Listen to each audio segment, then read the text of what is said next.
आज होता दहीहंडीचा दिवस आणि हे कामावरनं आल्याच्या नंतरच मी ह्यांच्या मागे लागले होते की दहीहंडी बघायला जायचे। हे पण माझे एवढेच हौशी आहेत, त्यामुळे हे पण लगेच तयार झाले। आणि जाताना आम्हाला केवढं ट्रॅफिक लागतं बघा।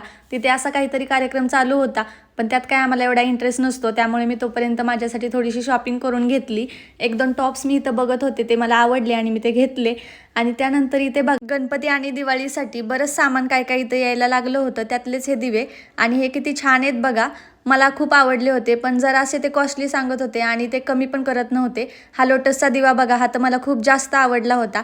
त्यानंतर आम्ही परत गेलो दहीहंडीच्या ठिकाणी। दहीहंडी किती उंच बांधली आहे बघा, एवढा पाऊस पडत होता। ह्या पावसामध्ये पण सगळ्यांचा जल्लोष बघा किती आहे। जास्त पाऊस पडत होता, त्यामुळे मी ह्यांना आडोशाला थांबूया बोलले आणि आम्ही लांबूनच आता दहीहंडीचा कार्यक्रम बघत होतो।